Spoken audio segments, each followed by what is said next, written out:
Hello and welcome to my final lesson plan, pronunciation of final consonants. Final consonant pronunciation is a really broad topic, so this lesson does not purport to cover every facet of final consonant sounds in English. The purpose of the lesson is to introduce English language learners to the importance of pronouncing final consonants in English words, to familiarize them with common word-ending consonant clusters, and to help them recognize and differentiate between the sounds to improve their communicative effectiveness and listening comprehension. Because I've got an extensive background studying Spanish, most of my pronunciation activities are designed for adult L1 Spanish speakers. Final consonant sounds in English are particularly challenging for Spanish speakers because many Spanish words end in a vowel sound. It is no surprise, therefore, that words like bank and telephone have been adapted into Spanish by adding a final O sound, as in banco or teléfono. This lesson is designed for about 10 adult Spanish speakers with intermediate proficiency. Class meets twice a week for 50 minutes at a literacy center in Milwaukee. Because this lesson is about pronunciation of final consonant sounds, the objective of this lesson is for the students to be able to recognize and correctly pronounce final consonant sounds in English words. This objective will be accomplished through activities that focus on sound discrimination, that is, distinguishing between different sounds, articulation and voicing, and practice and repetition. The warm-up should take about 5 minutes. To mitigate effective filters and engaging the students, the warm-up consists of informal conversation, followed by tongue twisters. You can share your favorite word that ends in a final consonant and ask a few of the students to name theirs. Then present any or all of the tongue twisters listed in this slide or others that you found. Start slowly, demonstrating the proper pronunciation and articulation of the facial muscles. Encourage the students to repeat after you. In the second round, increase the speed of the tongue twisters. This should prompt some laughter as the students are challenged to pronounce the tongue twisters faster. The purpose of this exercise is to activate the articulatory muscles and prime the students for the upcoming lesson. The warm-up provides a smooth segue for the introduction, where the teacher will discuss the significance of final consonant sounds in English words. Explain that accurate pronunciation of final consonants is important for effective communication and that incorrect pronunciation can lead to misunderstandings. To reinforce this point, show examples of minimal pairs that differ in their final consonant sound, such as bad versus bat, beer versus beard, car versus card, stir versus stern, mind versus mind, etc. And give examples of sentences which demonstrate how altering the sound can impact the word's meaning and confuse the listener. For example, I'm growing out my beard sounds fine, but I'm growing out my beer would raise a lot of eyebrows. Or, can I have your business car versus can I have your business card? Answer any questions the students may have about these examples. For the presentation, introduce any or all of the final consonant sounds of English, including any sounds that the students had difficulty pronouncing during the warm-up. In English, voiceless consonants like P, T, K, F, and voiced consonants like B, D, G, V are frequently used as ending sounds.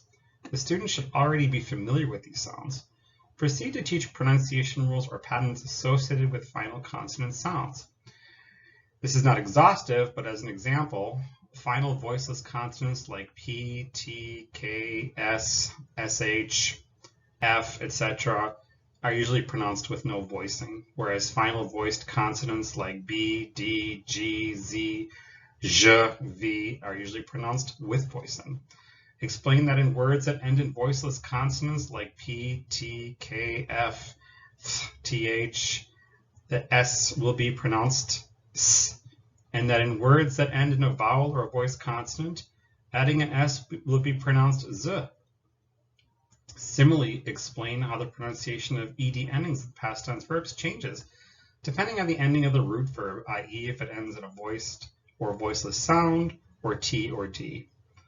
Finally, explain that some words end with consonant clusters, which are two or more consonants together at the end of a word.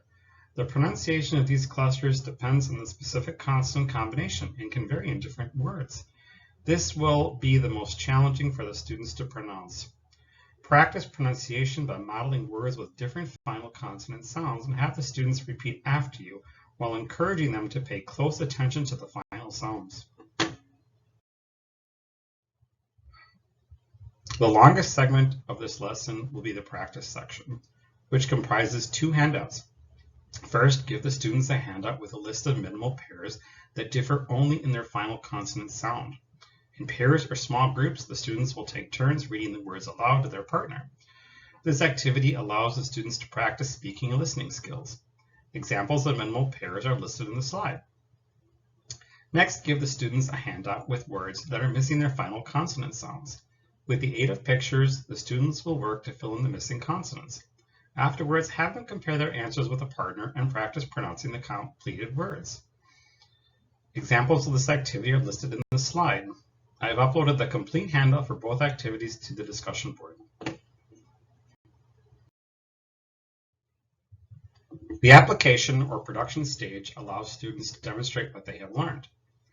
Divide the class into pairs or small groups and give each group a written dialogue about a practical topic such as ordering food in a restaurant or calling to make an appointment. The students will assign themselves roles and take turns role-playing the dialogue with each other and then for the entire class. Encourage the students to listen to the dialogues and provide constructive feedback. Answer any questions the students may have and provide further guidance as needed. An example of the dialogue is listed here. This is a dialogue for ordering food in a restaurant. For the evaluation, informally assess what the students have learned by choosing a few words or sentences containing target final consonant sounds and ask students to individually pronounce them. Provide constructive feedback and appropriate error correction as needed.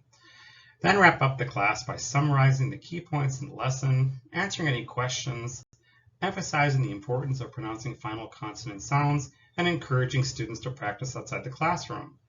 And for a fun way to end the lesson, you can return to one or more of the tongue twisters.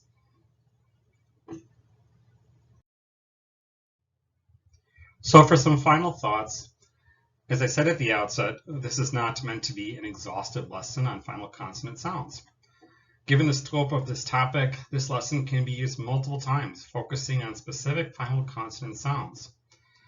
Depending on the number of students and the pace of the activities, the timings for each section may need to be adjusted. Finally, I think a logical continuation of a lesson like this would be to delve into the concept of connected speech and how it affects the pronunciation of final consonants through assimilation, deletion, simplification, and common expressions. Thank you so much for listening.